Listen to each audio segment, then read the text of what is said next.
Good morning and welcome back to Family Friday. My name is Lourdes Rodríguez. I am the childcare and family resources senior coordinator at Life and Work Connections. I have a bachelor and a master's degree in early childhood education, along with over 30 years in the educational field in different roles such as teacher, preschool director, coach, and professional development trainer for for teachers and staff. Lately, along with my colleague Eileen Lawless, we provide help and support for employees with their caregiving needs from birth until the end of life. So as we all know, our daily routines have changed. The original work and school that happens at different buildings, now it's happening on the same place. We are doing those activities from home. All family members are within the same space, under the same roof, and sometimes even sharing a room for school and work-related duties. Every household has experienced this new reality in different ways and with their own very particular challenges. I will share today some basic tips to help you ease that possible conflicts that some members are experiencing due to this sharing also of a space.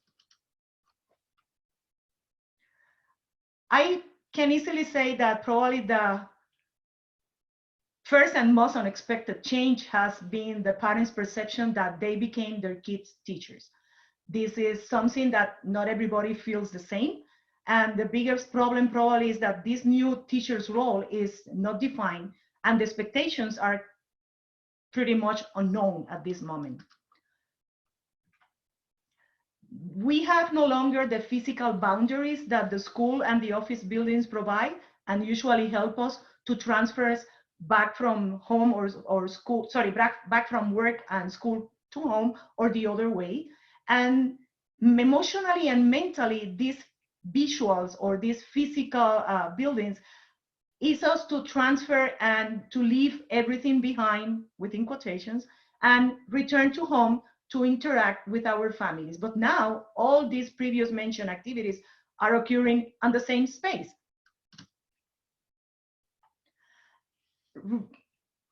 Everything is changing. Nothing is real or final. We are even receiving contradictory instructions sometimes. We don't know what's going to happen next week, and even sometimes are not sure what's going to happen tomorrow. We have no previous models, experiences, or even data to refer to.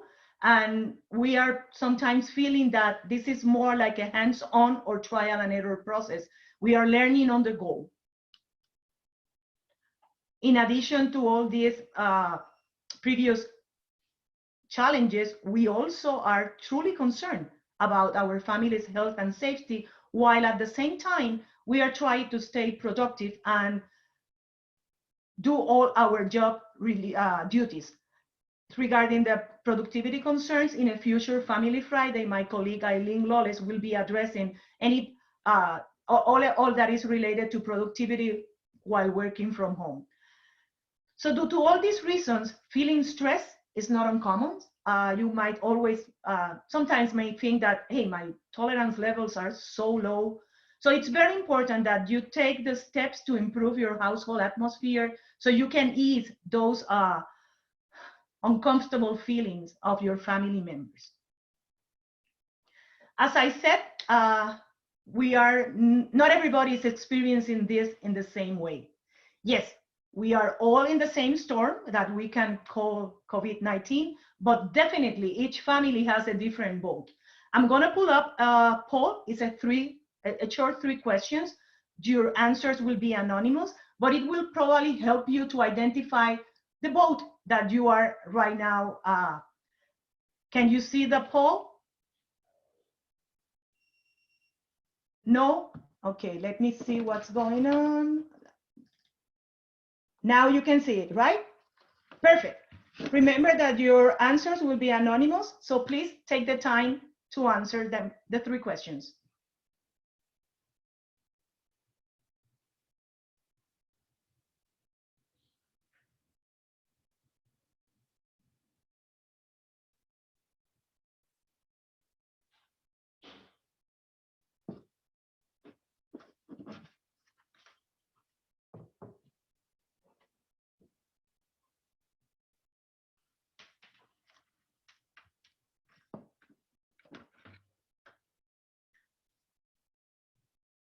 I hope you are able to see how the answers are coming so you can relate. No? Then I believe at the end, when everybody answers, I can share the answers.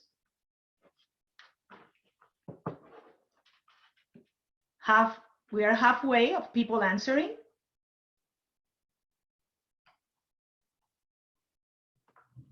As you can, well, I can see it now. Almost 76% of the answer says that they are experiencing problems sharing a space. And it's funny, but it seems like adults are giving us a harder time than others.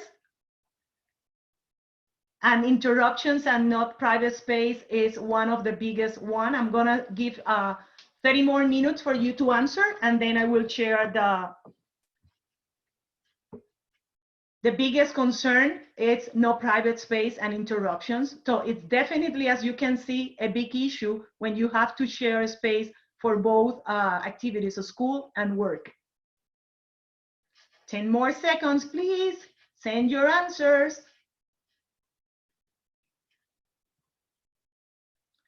Almost there. Okay. I'm gonna share the results with you. Let me know if you can see it now. So as you see, 71% are experiencing problems sharing the space, and the other adults are the worst behaving. And no privacy and interruptions is the biggest concern. So it's pretty much what I was saying in my, let me end the poll 1 second, just be sure that we take this out of the way. Perfect. So let's keep going. What will be the main challenges for the families? The first one is that not everyone have the same needs. And a key factor here is your children ages, or as I just find out, the other adults ages in your home. A toddler's need will be different from a teen's or an elder's, and the amount of time and interactions that your child needs will depend on their age as well. The emotional distress and the parental support needed will also be different depending on your children's age or your partner age, however works.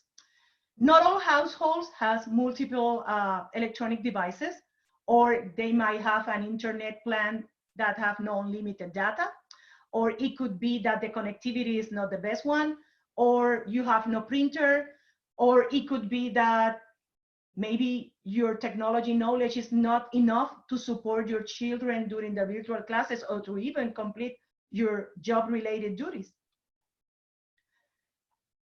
Single parents may be, well, space. Let me go with space first. Probably you live in a big house and have the opportunity to have a designated area for school and work, but as we just saw in the previous poll, that's not a reality for many people. Maybe you live in a 2-bedroom apartment that was great while you have access to the playground and the recreational areas, but now that everyone is confined on the same space, it's hard to devote an area for work and school. It could be also depending again on your children's ages that you have some furniture or equipment that is needed, like a playpen, a diaper changing table, or your kids' toys. And if it's the adolescents, they might want some privacy as you do to work. So again, space restrictions can be a big challenge. Single parents may lack support from other adults to provide with household chores, emotional support, or even to help with the care of the children. Or maybe you have a partner, but this new reality has taken you by surprise and you are still managing how to balance all these new responsibilities. Or it may be that the children are stubborn and uncooperative and are not helpful at all. So the support, it will be different for the families. As the resources, access to healthcare, to transportation, having a financial security, or even support network will be different for each household. So families may experience different challenges during these days. So let's talk about some tips to make work, to make it doable. As I said before, change is the only constant we have now. So it's very important that you be flexible. It's something that probably as simple as the next time you have that meeting, that it's always during the time that your child is awake, take the stroller, go to the street, walk so the child is entertained, and join the meeting by phone. The important thing is, no, let me share something. In a previous, in the previous Family Friday, the one under the same roof, I shared 4 steps: identify, prioritize, communicate, and implement. Be sure that you use those 4 steps to reevaluate and flex as needed. Ideally, everybody will have a designated area in their home for work, but as we already mentioned many times, it's not a reality for everyone. So honesty, it's your best ally. Be open and clear with your coworkers. Talk to your supervisor. Let them know your new challenges, your needs, what it's a concern for you. Maybe you need to reschedule and have different schedules during the day. Just be sure that you talk to your supervisor. And for example, next time you are at a meeting, probably it's better that you step out for 2 minutes and address your children's needs, instead to keep pretending that you are engaging and paying attention while your mind is just concerned about what's going behind you.